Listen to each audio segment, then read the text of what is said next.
Assalamualaikum warahmatullahi wabarakatuh. Waalaikumsalam warahmatullahi wabarakatuh, Mas Jack. Selamat pagi Sobat Prestasi, baik lagi di podcast Jawara Prestasi.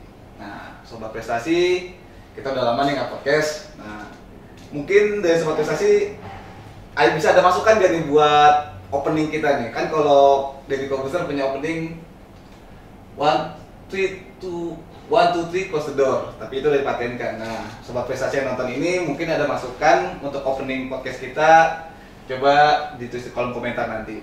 Nah, di podcast kali ini kita akan membahas berita yang lagi viral sekarang, yaitu 23 narapidana tipikor bebas, tapi bersyarat.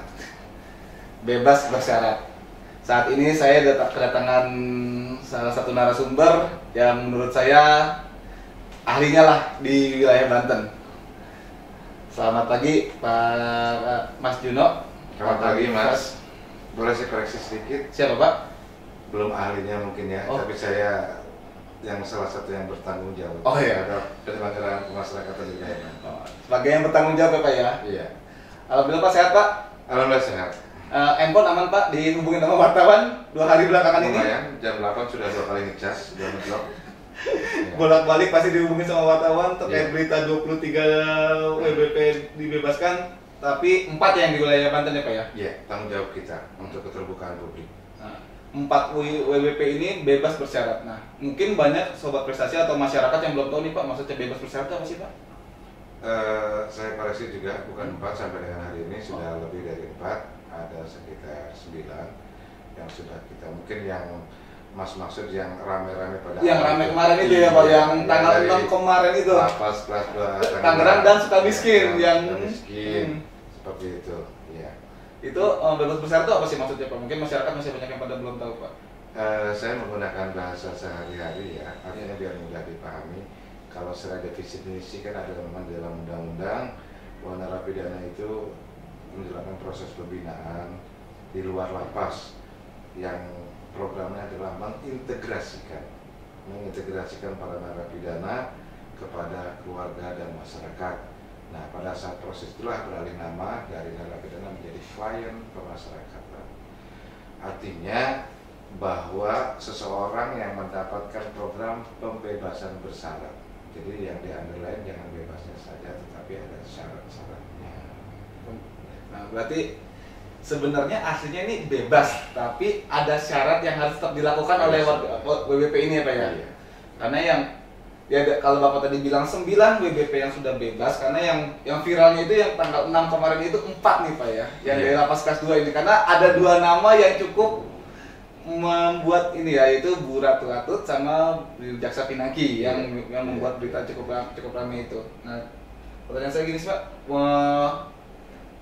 kalau boleh tahu nih Pak ya, Ratu Atut itu sama Jaksa itu sudah berapa lama menjalani masa hukuman di dalam Ada lapas? 2 perkara Ratu Atut. Ya. Perkara itu yang pertama 5 tahun, yang kedua 7 tahun. Jadi saya tidak membuka buku catatan secara pasti, tapi saya bisa terangkan kurang lebih beliau menjalani pidana selama 9 tahun. Oh, Pak Idris nanti. Ya, Bu Jaksa Pinangki itu ya kurang dia pidananya kan 4 tahun. Seperti itu. Tapi dia menjalani masa hukuman Jaksa Pinangki berapa lama Pak? Tidak sampai 2 tahun karena ada pengurangan hukuman karena remisi. Oh, remisi. Nah, remisi ini kita bahas soal, karena adanya Undang-Undang Nomor 22 Tahun 2010 Undang-Undang 22 Tahun 2022 ya? Iya. Ya, tentang pemasyarakatan itu yang baru disahkan kemarin ya Pak ya? Iya. Itu juga cukup lumayan membuat gejolak di masyarakat, banyak yang mempertanyakan itu, salah satunya di pasal 10. Iya. Semua warga binaan mendapatkan hak pembebasan integrasi itu ya Pak ya? Iya. Hak integrasi itu, termasuk koruptor. Iya. Apakah teroris termasuk Pak? Iya. Teroris termasuk juga? Iya. Teroris mau hukuman tinggi? Iya. Termasuk juga Pak? Kecuali seumur hidup dan mati. Berarti hanya 2 saja yang tidak bisa mendapatkan hak integrasi itu Pak? Iya. Kalau untuk remisi? Remisi itu juga sama.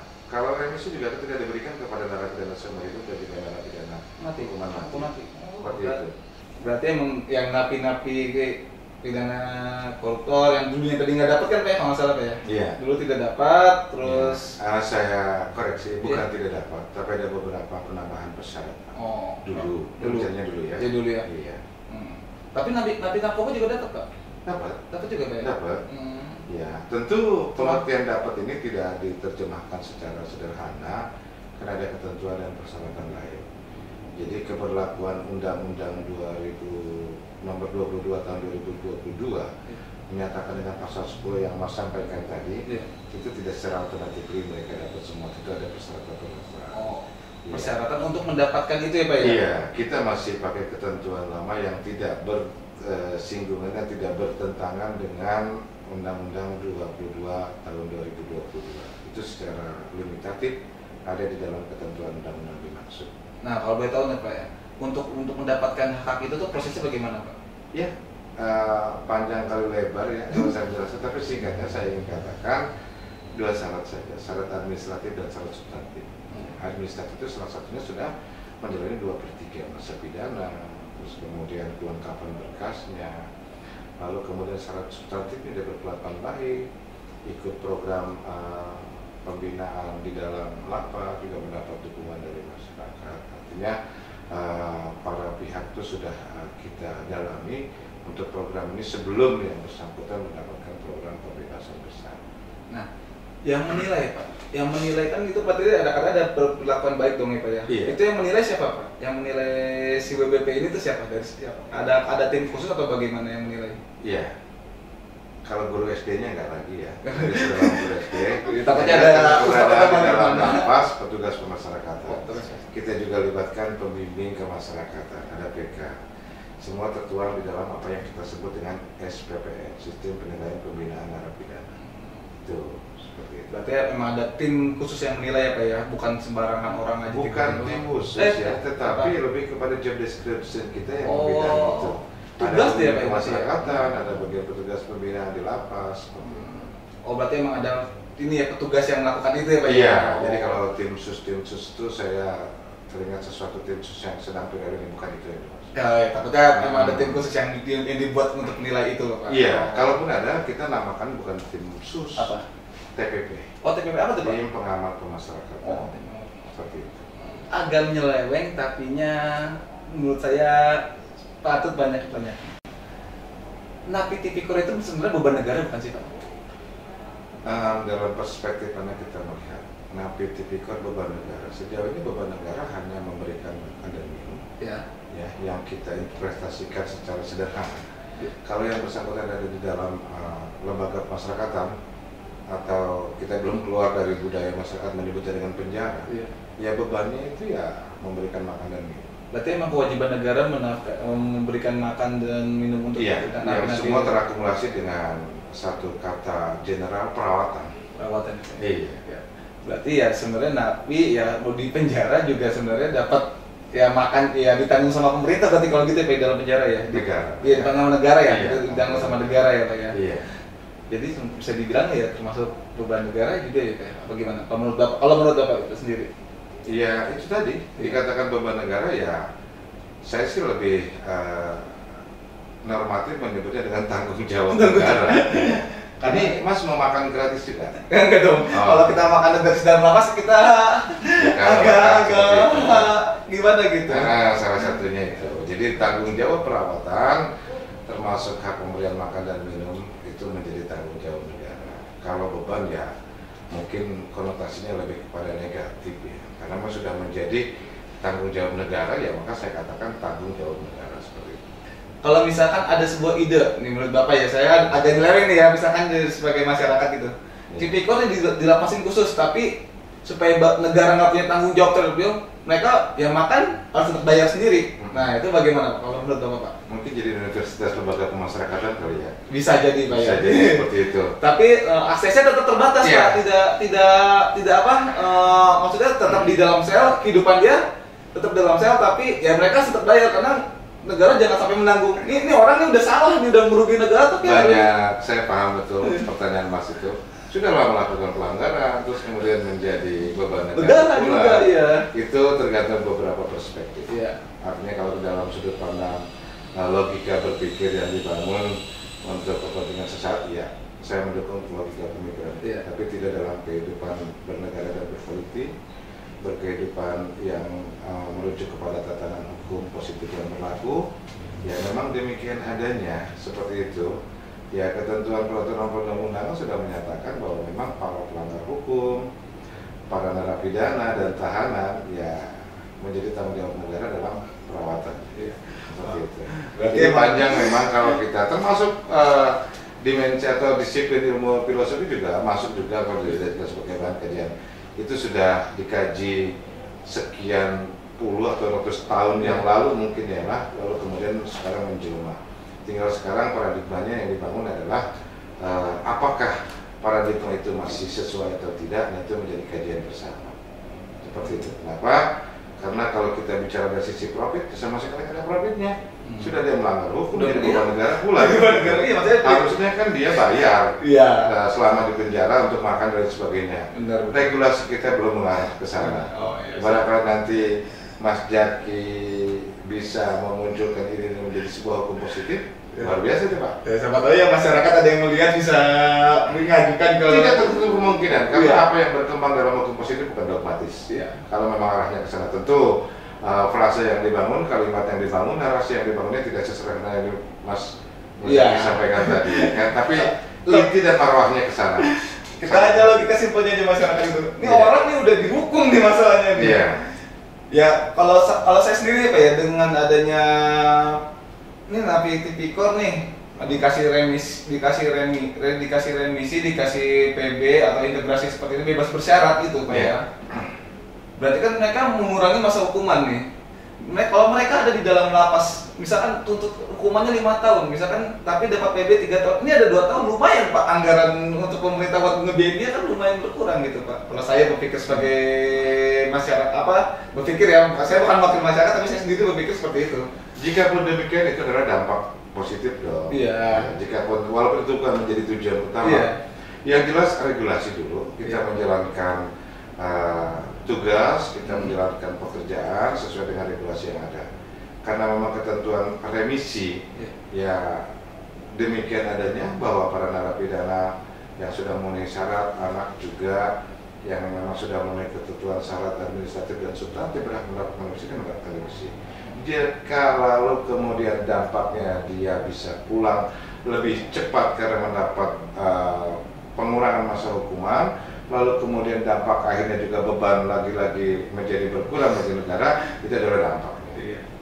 Kalau kita pikir, saya nggak tahu ini dikasih atau logika, kayak logika saya aja sih, kalau orang di dalam dikasih, ini orang udah salah masih jadi tanggung jawab negara, itu kayak dalam perspektif kita dari sisi yang tidak terlalu berkepentingan. Boleh jadi seperti itu, tapi dalam perspektif lain orang punya pandangan ya memang harus menjalankan hukuman, kan seperti itu. Makanya dua kepentingan atau banyak kepentingan ini yuk bersama-sama kita satukan menjadi satu produk hukum. Misalkan hukum baru yang menyangkut soal tadi pelaksanaan hukuman, apakah memang efektif semua orang harus dipidana penjara yang menyebabkan penjara menjadi penuh. Saya paham orang berpikirnya ke sana. Nah, tidakkah ada hal yang lain? Sangat terbuka kemungkinan kajian-kajian, telahan-telahan, analisa-analisa sudah masuk untuk mengarah ke sana. Termasuk saya membuka sedikit apa yang tertuang di dalam RUU RKUHP kan seperti itu. Juga ada dampaknya ke arah sana. Seperti itu. Mungkin, bisa tergantung political will kita yang nanti produknya adalah produk hukum. Kenapa saya katakan mungkin dan bisa? Ya, lagi-lagi kita melihat perbandingan negara lain. Belanda melakukan itu. Apa Pak? Tipikor? Iya, mereka tidak lagi menjadikan pidana penjara itu adalah pidana yang paling seksi yang harus diterapkan kepada para pelanggar hukum, tetapi mereka sudah beralih paradigma hukumnya. Bukan lagi pemenjaraan, bukan tidak ada pelanggaran hukum saya yakin, bukan tidak ada kejahatan saya yakin, karena itu sudah sebuah peradaban manusia ya seperti itu. Cuman mereka sudah mengalihkan paradigmanya ke arah yang berbeda, seperti itu Mas. Itu ya berarti itu mah nanti nyambung ke RKUHP itu lebih panjang lagi nanti kalau kita bahas RKUHP itu ya. Karena sekarang juga di Kemenkumham sendiri lagi pembahasan RKUHP. Karena kita memang berada di criminal system. Kita merupakan bagian dari proses peradilan pidana terpadu. Nah, ya di Indonesia sudah proses peradilan pidana. Yang kita pakai adalah kitab undang-undang hukum pidana. Jadi pembicara kita selalu akan mengarah ke pidana. Karena identiknya pidana itu pasti penjara, lapas. Sejauh ini pemahaman kita, regulasi kita, kitab undang-undang hukum kita yang menyatakan begitu. Iya, pidana penjara bunyinya seperti itu. Padahal prakteknya adalah pidana itu lebih kepada pidana pemasyarakatan. Seperti itu. Tapi namanya ya memang masih penjara. Masih penjara. Masyarakat lebih kenalnya penjara ya. Iya, yang mulia hakim pun juga masih mengetuk palu dengan hukuman pidana penjara. Seperti itu. Bukan pemasyarakatan gitu ya Pak ya? Belum ya Pak ya? Belum. Mungkin kita akan mengarah ke sana kali ya. Mudah-mudahan. Karena memang pelaksanaannya adalah dengan konsepsi sistem pemasyarakatan. Tanya segini, ini bebas bersyarat. Mereka ngapain Pak di sini Pak? Iya, melaksanakan program pembimbingan dan pengawasan. Dan itu diampu oleh Balai Pemasyarakatan. Ada petugasnya yang namanya kita kenal dengan petugas pembimbing kemasyarakatan. Jadi nggak bebas seperti halnya bebas biasa, ya, bebas bersyarat, tetap dalam pengawasan. Dia menjalani program integrasi namanya. Yang pengawasi ini PK itu Pak? Secara kelembagaan Balai Pemasyarakatan, petugasnya ada petugas pembimbing kemasyarakatan. Nah, ini diawasi selama berapa lama Pak? Selama dia menjalani masa percobaan. Masa percobaan itu berarti kan dia masih dalam program pembebasan bersyarat. Itu plus 1 tahun bahkan. Berarti misalkan kayak hukumannya 3 tahun nih Pak. Beliau dapatnya PB 2 tahun. Berarti kira-kira 2 tahun dia harus tetap di 3 tahun, jadi plus 1 tahun. Sisa 2 tahun seperti itu. Sisa masa. Jadi kalau secara keterikatan bersyarat ini status beliau atau status para narapidana yang bebas bersyarat itu sesungguhnya lebih panjang daripada ketika dia tidak menjalani program pembebasan bersyarat. Seperti itu. Kalau kita lihat dari sudut pandang waktunya. Waktu ya Pak ya. Iya. Nah, si narapidana ini nih Pak wajib lapor atau bagaimana? Atau boleh keluar negeri tetap apa harus tetap jadi tahanan kota gitu Pak? Salah satu instrumen penilaian indikator adalah salah satunya mewajibkan mereka untuk wajib lapor setiap bulan. Kalau pertanyaannya kemudian tentang keluar negeri, kita lihat untuk kepentingan apa. Iya, seperti itu. Karena regulasi mengisyaratkan juga boleh, tetapi untuk kepentingan tertentu. Untuk kepentingan tertentu saja Pak? Iya. Dia wajib lapor seminggu sekali atau? Sebulan sekali. Sebulan sekali datang ke Balai Pemasyarakatan? Ke Balai Pemasyarakatan yang sudah ditunjuk. Sudah ditunjuk ya Pak ya? Nah Pak, berarti kalau misalkan selama masa percobaan ini mereka membuat kesalahan kembali, nah itu bagaimana Pak? Sudah pasti tetap akan ditindak sesuai dengan ketentuan yang berlaku. Iya. PB-nya pasti dicabut. PB dicabut. Berarti misalkan dia masih ada baru 2 bulan menjalani sisa masa pidananya itu 2 tahun, berarti dia ada 1 tahun 8 bulan. Keberadaan dia selama di luar tidak dihitung sebagai masa menjalani pidana. Jadi dia kembali kepada saat terakhir keluar dari penjara melaksanakan PB. Oh begitu. Misalkan dia keluar nih, ini misalkan ya Pak ya. Dia mendapatkan sebut saja kalau dia mendapatkan pembebasan bersyarat misalkan selama 4 tahun. Iya. Berarti kan masa percobaan selama 4 tahun misalkan ya. Iya. Nah lalu kemudian sudah 3 tahun dia melanggar. Iya. Dia kembali kepada 3 tahun yang sudah dijalani tidak dianggap sebagai masa menjalani pidana. Ngulang lagi dari awal. Seperti itu. Berarti ini berarti info nih, nggak kan masyarakat katanya, enak bebas, napi tipikor udah salah dibikin bebas, nggak seperti itu. Kalau emang dia buat kesalahan lagi, berarti itu tidak masa dia ada di rumah itu tidak dianggap masa pidana ya Pak ya. Hati-hati dengan bahasa enak bebas bersyarat, omongan itu doa loh. Kan kata masyarakat Pak, netizen itu. Iya saya dengar, saya tahu, saya juga menangkap signal itu. Iya. Baca di komen-komen Instagram, ini napi tipikor dibebaskan lagi, ini dibebaskan. Aduh, apalagi di bulan ini ya Pak ya, di bulan ini tiba-tiba kita sebelumnya ada PPN naik, tiba-tiba dengar ada berita tipikor bebas, kayak masyarakat tiba-tiba langsung kaget aja gitu Pak dengar seperti ini kali. Iya, momennya saja kali ya. Hah? Ya, momennya aja jadi pas lagi. Iya, karena bukan barang baru kebebasan bersyarat ini. Iya. Itu sejak lama sudah membebaskan para napi koruptor, sudah sejak lama. Bahkan Direktorat Jenderal juga sudah melansir bahwa selama tahun ini juga sudah berapa ribu, Iya. itu sudah ada datanya di Direktorat Jenderal Pemasyarakatan. Sebenarnya bukan barang baru, bukan hal baru, bukan sesuatu yang populer, kayak gitu. Sudah menjadi tidak populer harusnya karena memang ini sudah kita laksanakan yang memenuhi ketentuan perundang-undangan. Yang buat rame itu sebenarnya kayaknya bukan pembebasan bersyarat, tapi ini ya sih Pak, 23 napi tipikornya itu Pak. Iya, Kalau menurut saya karena sih, bagaimanapun tipikor kan selalu menjadi trending topik, Iya. menjadi headline dan menjadi perhatian masyarakat seperti itu. ya napi tipikor yang bebas Iya. bersyarat, walaupun ya sebenarnya mereka sudah menjalani persyaratan kan, bukannya sekedar hanya tiba-tiba langsung bebas, langsung tiba-tiba tanpa harus menjalani pembimbingan. Oh iya, itu pasti. Mereka tetap menjalankan berproses kan Pak. Iya. Mungkin itu ya Pak yang masyarakat tidak tahu. Makanya ini menjadi sebuah gejolak di masyarakat. Iya. Proses bagaimana napi ini mendapatkan pembebasan bersyarat. Iya. Kan tadi sudah sejak awal kita buka topik ini tentang pertanyaan mendasarnya adalah kok bisa Kok bisa ya? mendapatkan bisa sejauh undang-undangnya masih mengatur tentang pembebasan bersyarat itu diperbolehkan.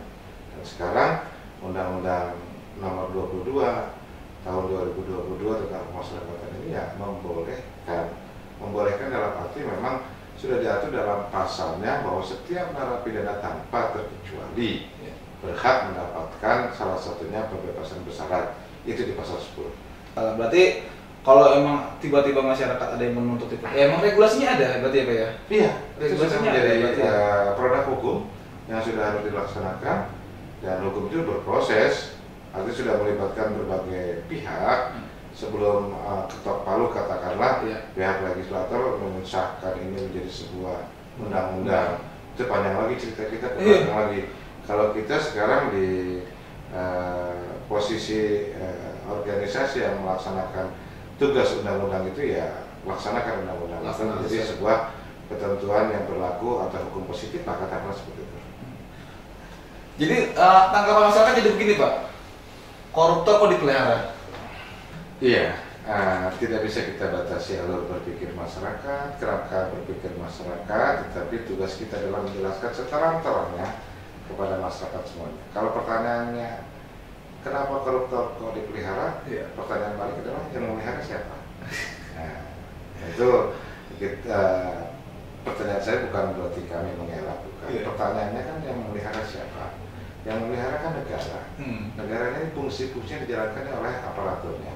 Ya kami berada di situ yang mengatur tugas dan tanggung jawab memelihara, merawat, bukan koruptornya. Karena kami menjalankan fungsi penyelenggaraan pemasyarakatan itu sebetulnya tidak lagi mengenal koruptor, tidak lagi mengenal teroris, tidak lagi mengenal pencuri, tidak lagi mengenal perampok, pembunuh dan lain sebagainya, tetapi semuanya dieliminasi, dielaborasi, diusung oleh satu nama, narapidana, seperti itu. Kalau lalu kemudian di tipikor latar belakang kasusnya, nah itu dia. Nah persepsi ini yang harus terbangun di tengah-tengah masyarakat seperti itu. Dan kalau ternyata memang ada dalam tanda kutip yang tersakiti karena perilakunya, sebut saja korupsi yang merugikan uang rakyat dan segala macam, prosesnya sudah sejak awal, dari mulai proses penyidikan, penuntutan hingga persidangan di pengadilan. Nah itulah yang mungkin rasa keadilan masyarakat itu bisa dituangkan di pra-adjudikasi, sampai ke adjudikasi, dan di kita post-adjudikasi. Kita bukan tidak mengakomodir rasa keadilan masyarakat, tetapi ada ketentuan perundang-undangan juga yang harus kita laksanakan sebagai sebuah pengejawantahan dari produk politik yang menjadi produk hukum, tentu yang bersumber juga dari masyarakat. Saya menyebutnya begitu. Pemasyarakatan hanya menjalankan undang-undang ya Pak ya, menjalankan regulasi ya.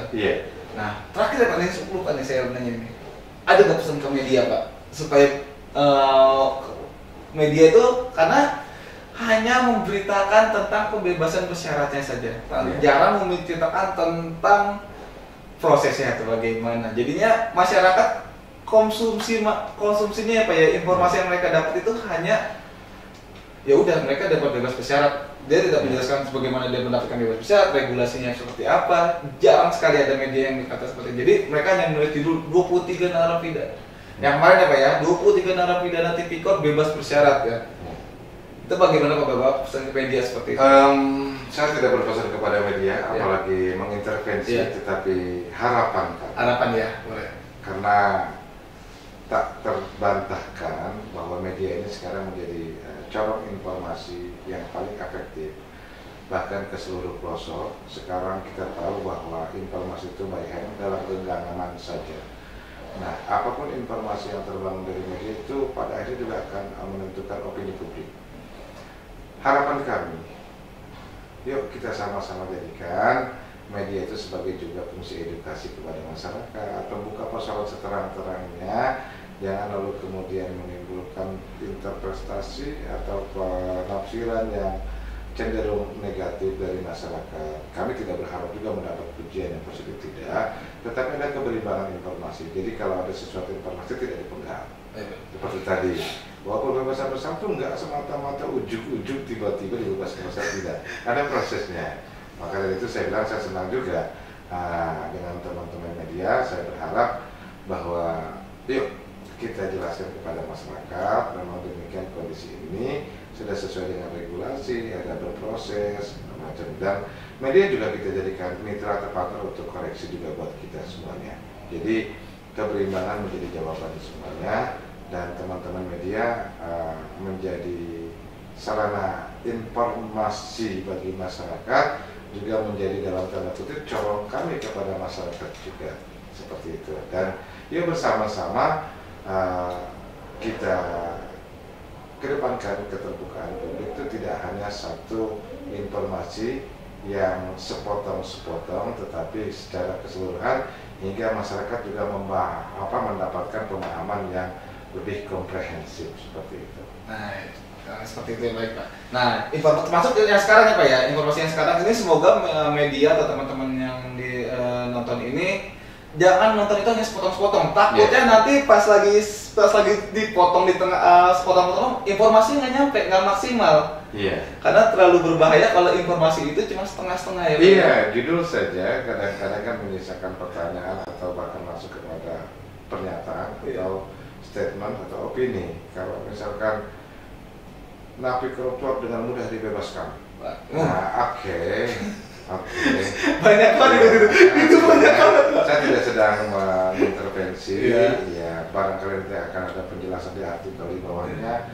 Tetapi headline, kalau pada saat saya baca di media online, lalu kemudian handphone saya wabet, kan saya hanya merekam bahwa dengan mudah koruptor dibebas bersyaratkan. Itu maksudnya salah satu. Itu yang saya tangkap secara pribadi, tidak mewakili siapa. Iya, baik. Terima kasih Pak Mas Juno untuk podcastnya sekarang pagi ini. Terima kasih atas informasinya. Sobat Prestasi, itu bincang-bincang saya bersama Pak Mas Juno, Kadipas dari Kanwil Banten. Semoga informasi yang disampaikan sama beliau bermanfaat untuk kita semua, menjadi ilmu buat kita, menjadi informasi untuk masyarakat, terutama untuk netizen juga yang ada di sosial media yang ngomongnya kadang-kadang suka kita nggak bisa mengatur seseorang untuk berkata apa, tapi seenggaknya kita punya informasi yang akan disajikan kepada mereka. Semoga mereka paham apa yang kita sampaikan.